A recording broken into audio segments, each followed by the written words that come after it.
Hey there, Tisha here, and welcome to episode 3 of season 3 of the Hurdle2Hope Show.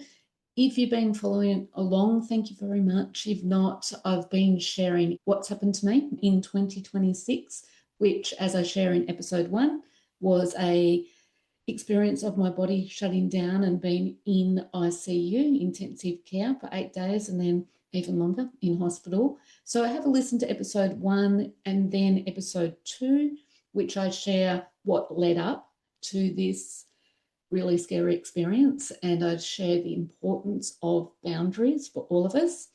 But today, I'm really focusing on the experience inside those walls, I guess, of ICU, and that's in relation to how important it is to focus on inner work in your life. I'll go on to what that means. But when your life is interrupted, when you find yourself in something like intensive care, all the work you've done on yourself previously, that's what gets you through emotionally, mentally, and even physically. So whether you live with chronic illness or not, we don't know when life will change. And working on ourselves, it's not optional, because when we're in it, we don't have time to reflect and do that work. So if you're thinking, how would I cope in a situation like I've been through, listen to this episode, and I really hope you get lots out of it.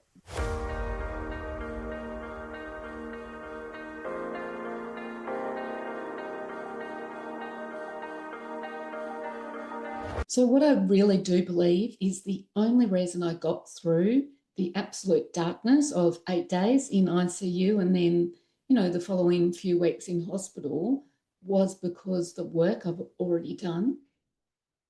So it's not like all of a sudden, when people talk about you're so resilient, you're really strong, I do own that now. I know I am resilient and strong, but that doesn't happen in the crisis. That's what you draw upon. So you draw upon all the work you've already done on yourself.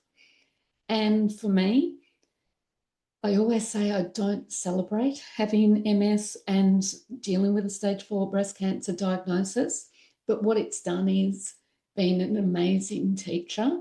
And having had to deal with especially the really aggressive MS relapses early on and the absolute fear I experienced in being diagnosed with stage 4 breast cancer to start with, that doesn't mean I'm not fearful or emotional or scared in ICU, but it changes how you deal with that fear. So in terms of MS, that's helped me deal with unpredictability. MS, especially early on, I'd all of a sudden wake up and not be able to feel a leg, or not be able to walk, or not be able to see properly, or not be able to use my hands. So uncertainty was such a part of my life, and loss of control. I couldn't control sometimes when I was lying in a hospital bed, unable to wriggle my toes, no matter how much I tried. I had to stay present. I learnt I couldn't let my mind race ahead. I learnt with MS how to really listen to my body, to know and be confident when my body didn't feel right, and be aware of what symptoms I had to, I guess, be on top of. I knew, getting through some of these moments, I had to be really mentally strong, because you're lying in the hospital bed, and especially the loss of independence. That's what I found really, really difficult with MS. Lying in a bed, unable to move, and having to use a bedpan or being wheeled to a shower. And so having bowel problems meant straight away I couldn't be worried about being dependent on others for toileting or anything like that. I knew it would hopefully pass, and I wouldn't have to rely on that all the time, but I just let go of being angry or embarrassed about that. And then cancer. Cancer's taught me to face my mortality.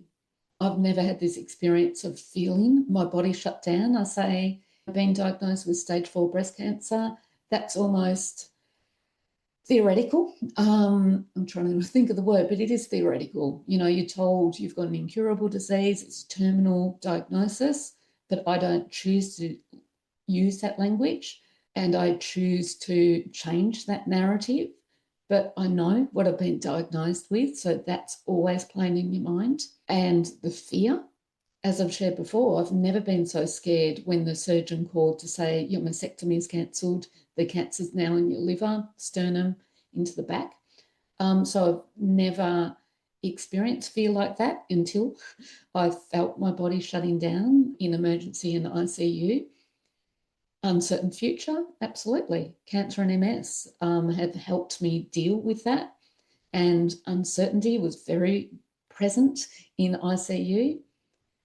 And a cancer diagnosis really makes you question the meaning of life. And I've been going through that process really for the last 20 years anyway. So having done that and having worked out what I think my purpose in life is and all has really helped going through this experience as well. So for me, lying in a hospital bed, you know, being hooked up to all of these machines and being pumped with so much fluid and medication and all, what it meant was absolutely I was scared, but I wasn't overcome and paralyzed with fear. I knew I could have an impact on this experience. Not saying I knew exactly what the outcome was, but I knew that I could have an impact on the experience, because I'm a very strong believer that your response will define your experience with whatever you're going through. So for me, that means, yes, I was scared, but I wasn't overcome or paralyzed by fear. I felt the emotions. I probably didn't do that well early on with MS, but here I cried a lot. You know, I was scared, as I said. I was, especially after, you know, probably week 2, there was lots of tears because the enormity of what I've been through hit. When I heard the doctors talking, with MS, when I heard doctors talking sort of about me, that scared me because I was listening and thinking, oh gosh, this is really serious. Even they're not confident. It was different this time. I heard the doctors talking. I thought, good, they're onto it. They've got amazing minds. I know what they're doing. I wasn't overcome by those conversations. I knew there was nothing in those moments I could do to absolutely fix the situation. I just knew to keep reining my mind in, to not let it spiral. And I had to have faith. And that was what then brings me into part of my inner work has definitely been spiritual work. So I'm not going to sit here and go through at this stage everything I've done spiritually. I'm certainly not going to preach to you because I'm not, you know, I'm not, I would say I'm not religious, but I'm definitely spiritual. And that has been a journey I've been on, I guess, more intensely over probably the last 15 years or so, really since my last MS relapse in 2020, in 2012. And when you're lying in a bed like that, when you're facing your mortality, when you felt your body shut down, even when, you know, going through a stage 4 breast cancer diagnosis, for me, having that spiritual layer gives you a sense of connection, that you're part of something bigger. And again, what spirituality means for you could be something totally different for me, but this has helped me so much because, you know, I was laughing to a friend and we were talking about, you know, this has been a trilogy. Instead of sitting there thinking, why me? This is so unfair. It's like, well, I've had experience of chronic illness since I was 22. That's taken me on a very different path to what I thought my life would be. Then the stage 4 breast cancer diagnosis, think, why? Why was it so stage 4 to begin with? Seems very unfair. And then this experience of my body shutting down, you think, why? And then I thought, no, maybe this is part of my purpose. Maybe this will help me supporting others more because I've been through so much now and I don't have to work out why it's happened to me. but I need to then think, okay, how do I channel all that I've learnt to a greater purpose? What being spiritual has taught me is you can't get through these moments logically. I can't logically make sense of how my life has turned out, but that doesn't matter. And I don't need to waste energy on that. Instead, I really need to feel my way through these situations. And again, looking for signs around me. And I've shared, one of those bigger signs was that the bowel surgeon who met us in emergency, that he was a registrar under the surgeon who did my mastectomies, who I connected with, who was such a beautiful and angelic person. And even going back to MS, about 10 plus years ago, I had to change neurologists. I was very scared to do that because my neurologist was such a beautiful person. And in that conversation with the new neurologist, he had been a registrar under my amazing neurologist, who was such a beautiful person who got me through so many dark times. And my neurologist specialised in MS because he was inspired by my old neurologist. So I think I'm being looked after here. So looking for some of those signs is so important for me, and focusing on those signs, thinking, okay, I've been held here, I'm being supported. Doesn't matter logically to work out how all that happened. It's just that feeling of support that you're on the right track. So again, for me, spirituality, it's not an either or for medical or not. It's using that spirituality, following those signs so you do get the right team. Because I know without that medical care, I wouldn't have got through that time in ICU. But without the spiritual support and the support of my wider network, and I'll talk about that more in another episode, I wouldn't heal at an emotional level, mentally, but also physically. It has an impact on that. I guess my advice to you and why I want to focus on this inner work is you don't want to wait for you to be in absolute crisis before you start working on yourself. And that inner work isn't just one thing, it's really looking inwardly and working out what you need to do to build your resilience. And this is what I do in my coaching, in my course, Thriving Through Chronic Illness, is because, and I talk about it, hope comes from within. Hope, and why I was confident I could get through all of this is because I've evolved and grown so much over the years. And it's just starting slowly. For me, it started with a retreat. It started with learning how to meditate. It started learning how to quiet my mind. Even going back further, what I hated and was scared of was being alone in hospital, especially at night. And it didn't scare me this time, because after that fear, I packed up and travelled overseas by myself for a year, because I wanted to know that I had the strength within to get through challenges. And for me, it's been exploring over the years, energy work as well. Again, that mightn't be for you, but for me, it's been pivotal in dealing with these situations.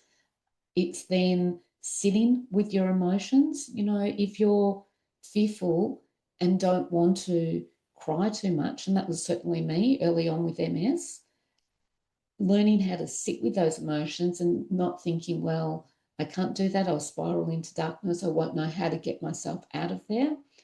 Learning how to sit with that and knowing you can get yourself out of there when you process those emotions is really important. How you respond to stress. If you're not good at responding to stressful situations, if you aren't clear-minded, if you fly off the handle, however you deal with that, then you need to work on that, because you can't not be able to process stressful situations when you're in a massive crisis. How you deal with uncertainty.